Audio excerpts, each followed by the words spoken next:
talk about biomarker. Can you please make it full screen? Just touch F5. Is it full screen visible? Yeah, press that icon. You have highlighted the icon, but just press it once. Right lower corner, next to that minus and plus. I am on full screen, sir, but there is some technical issue, so I'm not able to share it. I think you on your laptop, just press F5. You will get the full screen. Function 5. I am on full screen, sir. It is not visible. Yeah, good. Press that, please. Press that. Yeah, so I will talk about biomarker-driven phase 2. Go ahead.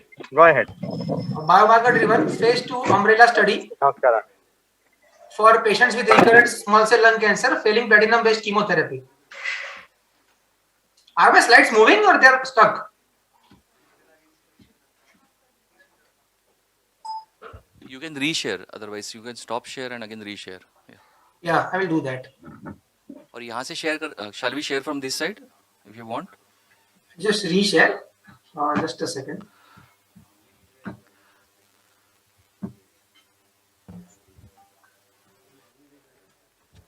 Are now slides visible? Full screen? No. Dr. Itesh, what we can do, we will share slides from our end. Is that sure, fine? Sure. Please do that. Please do that. Yeah.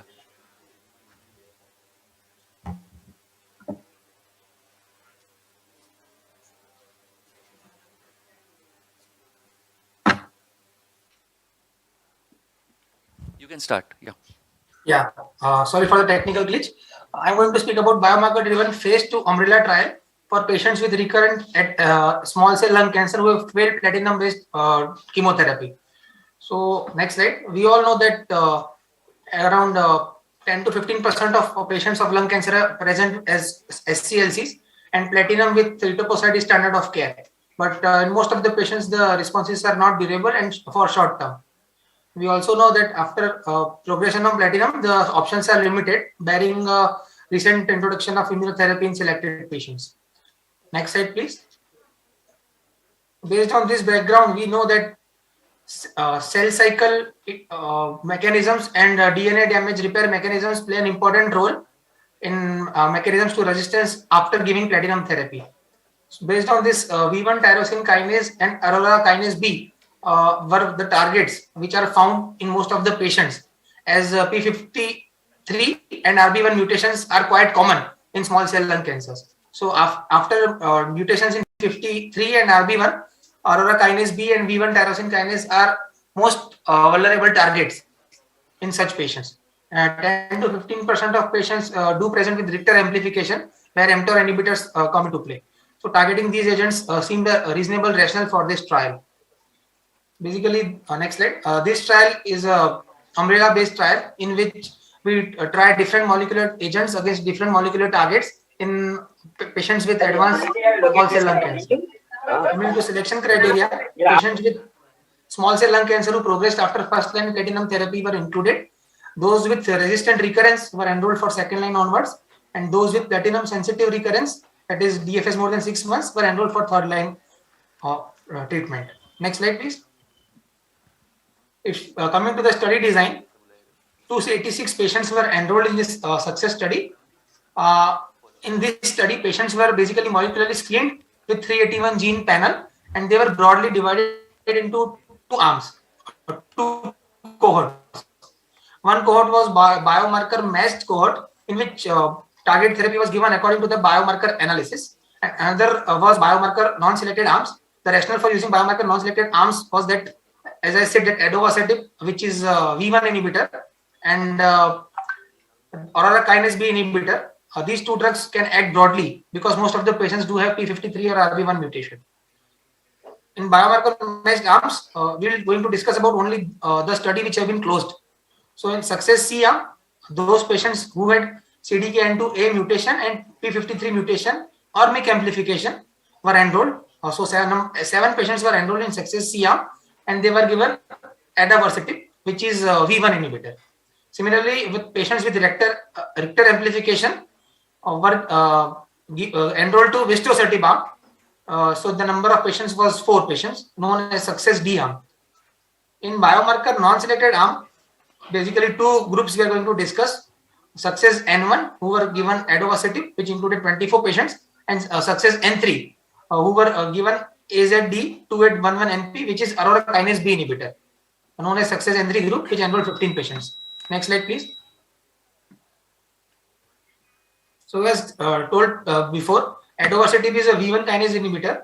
Vistusertib is mTOR kinase inhibitor, which acts on patients with Victor amplification, as seen in previous phase 1 and phase 2 studies. Both of them are given in oral doses, and aurora kinase B inhibitor is given as IV infusion on day 1 and day 4 of 28 days cycle. Next slide, please. Primary endpoint was objective response rate, while secondary endpoints like OS, PFS, and adverse events was also studied.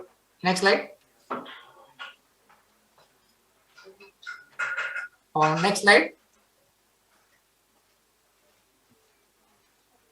We can see the genomic profile. Majority of the patients had P53 and ARPAN mutation, also MYC amplification and additive amplification. So this was the rationale of using these agents. Next slide, please.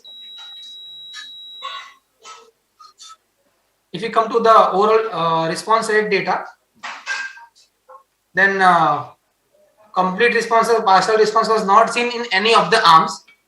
Stable disease was seen in around 42% of the patients of success D arm as compared to 25% of the patients. It is adavosertib patients with biomarker selected arm showed relatively better response rates as compared to non-biomarker selected in form of stable disease. Vistusertib had no stable disease also. Success N3, that is aurora kinase B inhibitor, showed 1/3 of patients with stable disease.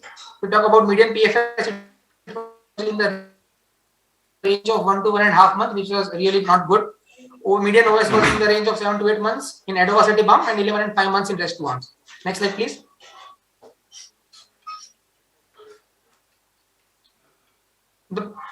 Only the positive point that stable disease was maximum stable disease with adavosertib arm was 5.5 months in one patient in A group, that is biomarker selected group, and in biomarker non-selected groups, 2-3 patients had stable disease in the range of 2.5 to 3 months. Next slide, please. Vistusertib, as we discussed, had no response or stable disease in any of the groups. Next slide, please. And aurora kinase B inhibitor stable disease was seen in at least 4 of the patients with maintaining stable disease more than 3 months. Coming to the safety profile rated, when vistusertib and aurora kinase B arms, grade 3 AEs were in the range of 50 to 60%, but they were manageable with supportive and growth factor treatment. Next slide. Next slide.